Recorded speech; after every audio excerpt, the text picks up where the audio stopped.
የመጀመሪያው የዓለም ጦርነት ክፍል 1 60 ዓመታት ያክል የአውሮፓ ሀገራት ወይም ደግሞ አውሮፓ ውስጥ ያሉ ሀገራት ጦርነት ሳይዋጉ የቆዩበት ጊዜ ነበር። የ19ኛው ክፍለ ዘመን መጀመሪያ 1800ዎቹ እና 1900ዎቹ መጀመሪያ አካባቢ ማለት ነው። በዚህ ሰዓት አውሮፓ ለሁለት ትከፈላለች። አውሮፓ ለሁለት የተከፈለችበት ምክንያት ምንድነው? የድሮኑ የኢምፔሪያል ወይም ደግሞ የንጉሳዊ አገዛዝን ቀጥሎ ወይስ ደግሞ የተለያዩ አይዲያዎችን እናራምድ፣ ዘውዳዊ አገዛዝ ተቀይሮ ወደ ሶሻሊዝም ወር ደግሞ ወደ ተለያዩ አይነት የገቨርንመንት አገዛዞችን እንቀይሮ የሚል ሀሳብ ነበራቸው። እነዚህ ሀሳቦች መካከል የመጀመሪያው አቀንቃኝ የነበረውና የአውስትሮ ሃንጋሪያን የአልጋ ወራሽ የአውስትሮ ሃንጋሪያን ትሮን ወይም ደግሞ ንጉስ አልጋ ወራሽ የነበረው ፍራንስ ፈርዲናንድ ይገኝበታል። እንግዲህ ፍራንስ ፈርዲናንድ ለአውስትሮ ሃንጋሪያን ሞናርኪ ወይም ደግሞ ለአውስትሮ ሃንጋሪያን የንጉሳውያን ቤተሰብ ሁሉ ያቀረበው አይዲያ ነበረ። በቃ እንቀየር፣ እንለወጥ፣ ይሄን ነገር እንተውና ወደ አዲስ ነገር እንግባ የሚላቸውን ነገሮች ማለት ነው። አውስትሮ ሃንጋሪያን የነበሩት ሰዎች አይቀበሉትም። በቃ የሆነ ያገሉታል ነገር። እዚህም በተጨማሪ አውስትሮ ሃንጋሪያን እንደምትመለከቷት ትልቅ ቦታ ነበር ያዘችው። ኦስትሪያ፣ ሃንጋሪ፣ ቦስኒያ ሄርዞጎቪና የመሳሰሉ ትልልቅ ቦታዎችን ይዛ ነበርና በእነዛ መካከል የሰርቢያ ነዋሪዎች ወይም ደግሞ በሰርቢያ ቻትና ሰርቢያ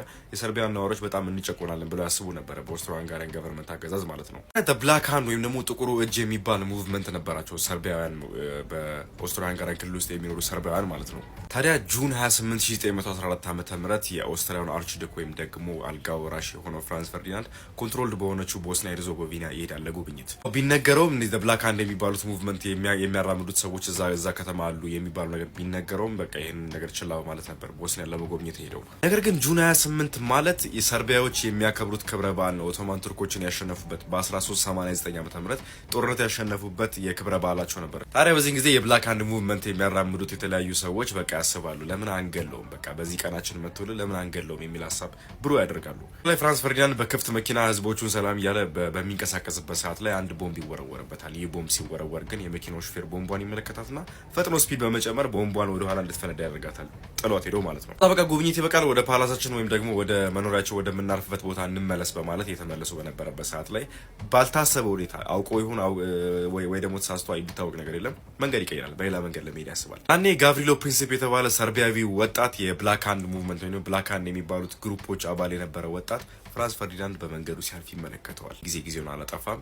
ጋብሪሎ ፕሪንሲፕ መሳሪያ ይወጣና ፍራንስ ፈርዲናንድና ሚስቱን እዛው ይመታቸዋል። አሁን እንግዲህ የኦስትሮ ሃንጋሪው የነበረው የአልጋ ወራሽ እንግዲህ በሚሄድበት መንገዱ ላይ ጥይት ይመታና ወደ ሆስፒታል በሚያደርገው ጉዞ ላይ ይገደላል። እንግዲህ ለሚሊዮኖች እልቂት የሆነው የመጀመሪያም ጦርነት በዚች ኢቨንት ይቀሰቀሳል፣ ይቆሰቆሳል።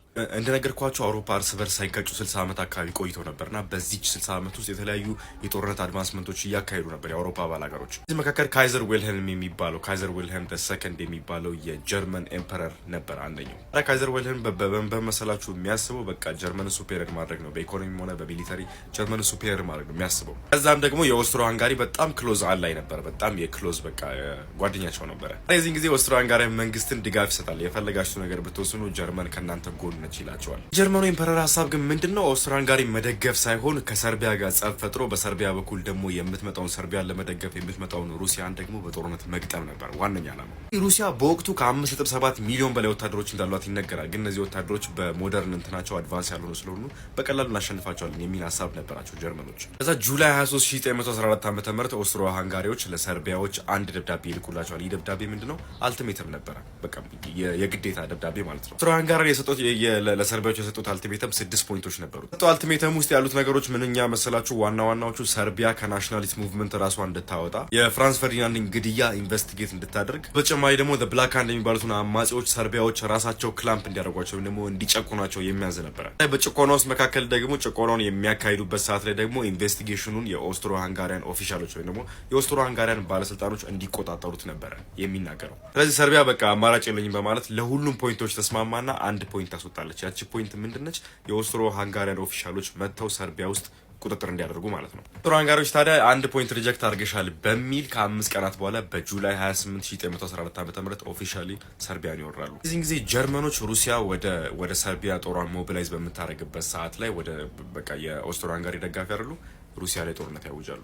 ኦገስት 1 ነው ጦርነቱን ያወጁት። ጦርነቱ የተጀመረው መቼ ነው? በ28 እነሱ ኦገስት 1 ላይ ጦርነት አወጁ ሩሲያ ላይ። ከዛ ከአንድ ቀን በኋላ በፈረንሳይ ውስጥ በምትገኝ አንድ ከተማ የፈረንሳይ ወታደሮችና የጀርመን ወታደሮች ክላሽ ውስጥ ይገባሉ። ይህን በመጠቀም ደግሞ ጀርመን ፈረንሳይ ላይ ጦርነት ታውጃለች። ከዛ ደግሞ ፈረንሳይ እንግሊዝን ሪጅን ትላታለች። እንግሊዝ ደግሞ በወቅቱ አየርላንድ ላይ አመጾች ነበሩባትና በአመጾ ፕሪኦኩፓይድ ሆና ለፈረንሳይ ምላሽ መስጠት አልቻለችም ነበር። ስለዚህ ፈረንሳይ ብቻዋን ትዋጋታለች ጀርመን። 3 ቀናት በኋላ የጀርመን ወታደሮች ፈረንሳይን ለመጠቅለል በማሰብ በቤልጅየም በኩል ማለፍ ይጀምራሉ። ቤልጅየም ቤልጅየም ከመጀመሪያውም ጀምሮ ኒውትራሊቲዋን አውጃ ነበር። እዚህ ጦርነት ሳይመለከተኝ ብላ ነበር። ግን ያው የጀርመን ወታደሮች በጉልበት ምን ታመጫለች በማለት ክልሏን በመጠቀም ፈረንሳይን ለመውረር ይሞክራሉ። እንግሊዝን ጀርመኖች ያልተረዱት ምን መሰላችሁ? ቤልጅየም እና እንግሊዝ ሴክሬትሊ እንትን ነበራቸው፣ ስምምነት ነበራቸው። ቤልጅየም ከተጠቃች እንግሊዝ ትገባለች ጦርነት ውስጥ የሚል።